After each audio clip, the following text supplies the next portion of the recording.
What if I told you that there was an NFL team that won the Super Bowl even though they seemingly couldn't score? Sounds impossible, right? Well, not if you're the Baltimore Ravens in the year 2000. They couldn't score a touchdown for over a month, their offense ranked dead last among Super Bowl champions, and the worst thing, they were supposed to be an offensive team, built by a coach who once led the most explosive offense in NFL history. So how did a team that almost gave away the ball more than they could score win football's greatest achievement? Well, to find out, we have to go back to the night of March 28, 1984, when the Baltimore Colts left for Indianapolis. On this night, the city woke up without a team and would stay that way for over a decade. That was until the Cleveland Browns would pull a similar move, leaving Ohio for Maryland in 1996. Now, following years of inadequacy, the Baltimore Ravens were still in search of success. They'd yet to reach the playoffs or even finish with a winning record. But everything would change in 1999. The defense jumped from 16th to 6th, and Brian Billick, the offensive coordinator of the legendary 1998 Vikings team, was hired as head coach. Hoping to install a similar system in Baltimore, he searched for a capable quarterback. Tony Banks had spent 3 unproductive years with the Rams before joining the Ravens as a backup. After going 6-4 as a starter in 1999, he earned a 4-year contract. You're going to be able to throw in my offense for 4,000 yards, and you should have about 30 touchdowns the way this offense functions. Banks seemed to justify Billick's faith right away, opening the season with a 16-0 shutout against the Steelers. But just a week later, the Ravens looked lost. Down 16 points at halftime against a weak Jaguars team, Tony Banks had just 68 yards, a touchdown, and an interception. Was this a sign of things to come, or just a short-term blip? Fortunately, something clicked. In the second half, Banks caught fire, throwing 4 of his 5 touchdowns and leading the Ravens to an incredible comeback win. They were now 2-0, and that terrible first half seemed to be a one-off, or so the Ravens thought. 2-0, we know what that means most times. 2-0, they're headed to good things. But any hope would quickly fade. The real fear of failure began in week 5, when the Ravens managed to score only 4 field goals. Thanks to the defense, however, they won the game. The following week, in a rematch against the Jags, the Ravens kicked 5 field goals. The Jags outgained the Ravens in total yards, and all seemed lost. Yet, the Ravens came away with a 15-10 victory. They became the first team since the 1925 Detroit Panthers to win consecutive games without scoring a touchdown. While they were now 5-1, clearly there were major question marks concerning the offense, and actually scoring touchdowns. Brian Billick, the offensive wizard from the Vikings, watched his offense become the nation's punchline.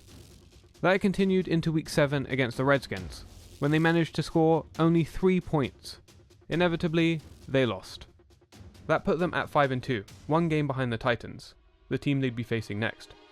This game could have massive implications for who won their division. It looked good, as the Ravens managed to outgain the Titans in total yards and first downs by a wide margin. But the touchdown drought continued. They came away with just 2 field goals, and Tony Banks' 3 interceptions sealed their fate. Brian Billick knew something had to change. This wasn't going to be the 1998 Minnesota Vikings. Through the first 8 weeks, the Ravens had proved they could win in a different way. Now it was time to go all in.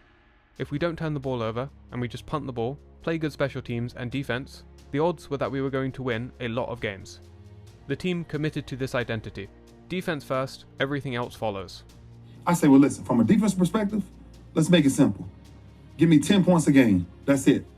Because the offense struggled to put up points, they could not afford to turn the ball over. So after the Titans game, Tony Banks was benched for Trent Dilfer. There's nothing more dramatic for a team to deal with, good or bad, than the change at the quarterback position. And it had to happen. But because Dilfer wasn't a great quarterback either, the offense had to rely on their first-round pick, running back Jamal Lewis. Jamal got to touch the ball 25, 30 times. Don't turn the ball over and unleash our defense. They also had one of the league's best offensive lines, led by future Hall of Famer Jonathan Ogden. And to round out the unit, they had signed veteran tight end Shannon Sharp, a proven playmaker who could still deliver when it mattered. Switching to Dilfer, however, didn't seem to help. The defense held the Steelers to just 9 points, but the Ravens' touchdown drought continued. It had now been 5 weeks since the Ravens scored a single touchdown. Listen, when your offense doesn't score a touchdown for 5 straight games, that's not so-so. That's like, you're not that good. But there was no turning back. Dilfer was the quarterback. With the offense so bad, you'd expect some cracks to form in the locker room, but that's part of what made this team special. No one ever shamed the offense. That's what fractures a lot of teams in the locker room when you're like, we're doing the job, what are you doing? We didn't do that. The patience would pay off. In week 10, they faced the Bengals, the last team they scored against 6 weeks prior. Brandon Stokely was the Ravens' 4th round pick in the 1999 draft. As a rookie, he barely touched the field. 2 games, 1 catch. Now, in his first game of his second season, he hoped to have an impact. On 3rd and 8 in the second quarter, it was Stokely who broke the Ravens' 21-quarter touchdown drought. After that, the floodgates opened, as they scored 2 more touchdowns in a 27-7 rout. With that drought finally over, the Ravens' confidence began to return. The following week against the Titans gave them even more hope. With only a few minutes remaining in the 4th quarter, at the Titans' 19-yard line, Trent Dilfer's pass was intercepted, and it was returned 87 yards for a touchdown. But in a rare moment of clutchness, Dilfer would drive the Ravens down the field and seal the game with a 2-yard touchdown pass. The Titans managed to get into field goal range, but they missed a 43-yard attempt. Got a cover of Sports Illustrated here. Says Titans are the NFL's best team. Maybe they are, but not tonight. That would be the Titans' first home loss at their new stadium, and it was arguably the highlight of Dilfer's season. But all this talk about the lacking offense takes away from how the Ravens' defense wasn't just good, they were historic. 2 first-ballot Hall of Famers, 7 starters who made at least 1 Pro Bowl, a unit that allowed the fewest points ever in a 16-game season. They also allowed a record-low 970 rushing yards all year. That was thanks to the 700-pound wall on the defensive line, the 350-pound Sam Adams, and 340-pound Tony Siragusa.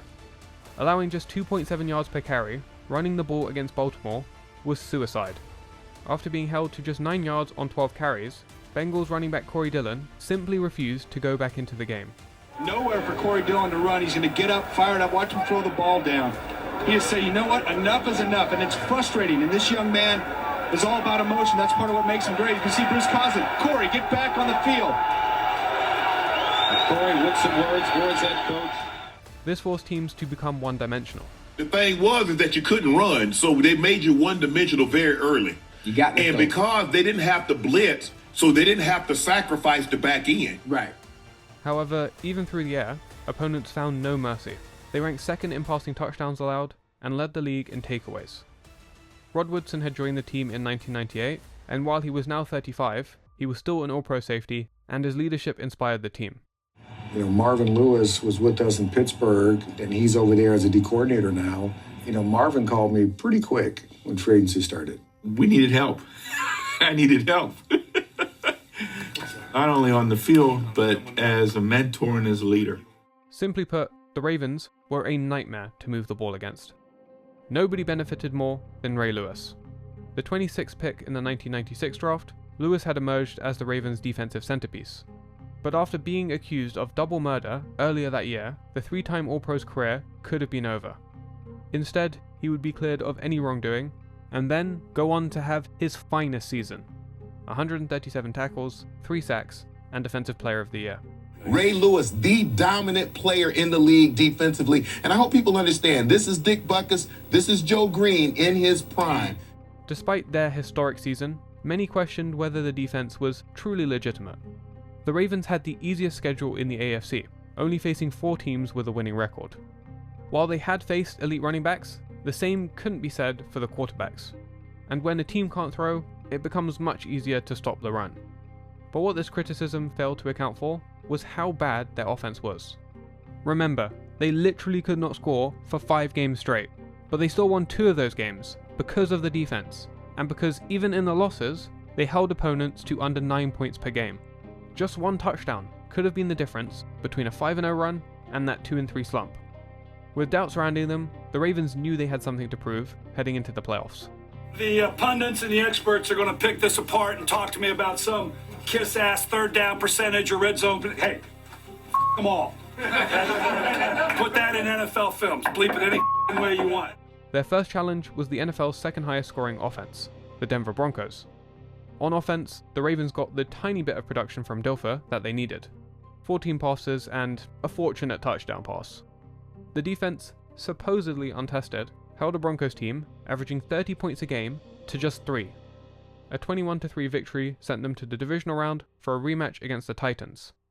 But it would be later revealed that defensive coordinator Greg Williams had stolen Trent Dilfer's playbook. You would hope that's the reason the Ravens had only 3 drives, longer than 6 yards, and Dilfer completed just 31% of his passes. Realistically though, the offense wasn't going to do much, even without the stolen playbook. In the fourth quarter, they were tied 10-10. The Titans' drive stalled out on Baltimore's 19, so they lined up for a field goal. Blocked again! And picked off, he can run it! Look at Anthony Mitchell! Anthony Mitchell at the 50! And Mitchell is going to go all the way for a Baltimore touchdown! After 3 and outs by both teams, the Titans took possession with less than 7 minutes remaining. Good protection. Intercepted by Ray Lewis, and Lewis is on his way. He's going to go for a touchdown. Oh my! They won 24-10. The message was clear. Defense will win this championship. But most were still skeptical, as the Ravens were once again underdogs in the AFC Championship game. The Raiders had the 3rd best offense in the NFL and led in rushing yards per game. I said, Marvin, we were challenged Skip in 2000. I said, Marvin, how many points do we need to win? This was the AFC Championship game. Marvin said, give me 7 points. I was like, whoa! I said, Marvin, come on now, stop it. I said, Marvin, this is the championship game. We playing the Raiders. They like the number 2 offense. He said, Shannon, if you give me 7 and y'all don't turn it over, they won't score. Early in the second quarter, the Ravens were pinned at their own 4, facing 3rd and 18. They just needed a first down, or at least enough yards to give their punter some room. Dilfer from his end zone, over the middle, that's complete. Shannon Sharp, room to run! Sharp to the 40, to the 30. Gonna make it to the end zone for the touchdown! Outside of that play, Dilfer threw for just 94 yards and an interception. That was all they needed. The defense held the Raiders to 24 rushing yards and 3 points. Rich Gannon was injured in the second quarter when the 340-pound Tony Siragusa fell on top of him, but the Raiders never stood a chance. With a 16-3 victory, the Ravens were on their way to the Super Bowl. Despite such a dominant run, they were only 3-point favorites, but they were used to being doubted. They also knew everything they did this season would be forgotten if they didn't win the Super Bowl, and they were confident they'd deliver. Several players guaranteed a victory. Some boasted they only needed 10 points to win. They even challenged themselves to not allow the Giants to cross the 50-yard line. It was cocky, but they knew they could back it up. I knew what they didn't know, that they weren't going to be able to run the ball. As much as they were going to try to be balanced and take Tiki Barber and run him at us, I knew they weren't going to get anything out of that. It took till about the middle of the second quarter for them to recognize, boy, we just can't run the ball. And once our defense sensed that, we knew they were going to have to throw it, and now we were all over it in terms of knocking the ball down, interception. The defense was once again perfect. Not a single offensive point allowed. We went in the Super Bowl, and they had 16 possessions. Run them down. Punt, run them down. Punt, yeah. Punt, yeah. Punt, yeah. Punt, yeah. Interception. Punt, yeah. Punt, yeah. Punt, yeah. Punt, yeah. Interception. There you go. Punt, yeah. Punt, punt, punt, interception. Game over. The only reason it wasn't the first Super Bowl shutout was because of a kickoff return. On the other side, Dilfer did what he needed. A 38-yard touchdown pass, 153 yards, a 48% completion percentage, but most importantly, no interceptions. Exactly what Billick had told his team to focus on all the way back in Week 9. The final result, the Ravens came away with a dominating 34-7 victory, mostly thanks to their defense and special teams. It was the perfect representation of the entire season. I'm gonna make this short and simple today. Defense wins championships. Defense! With what we're trying to do and where we're trying to go, we dominate today. In an era increasingly built for offense, the Ravens proved that defense still wins championships. And they proved they weren't just beating up on bad teams. In 4 playoff games, they allowed 1 touchdown and just 23 points. That's an average of less than 6 points a game against the best teams. Still in 19 games, they would still own the record for a 16-game season. Whoa. In the Super Bowl, they gave up 7 points, bringing their total to 188 points allowed in the entire season. Only one more than the 1985 Bears gave up in their 16-game regular season. The offense, however, was terrible, averaging less than 21 points per game, the lowest of any Super Bowl champion. With that, following their Super Bowl win, Trent Dilfer was released. People say he's the worst quarterback to ever win it. But I think there's one even worse. You can find out who in this video.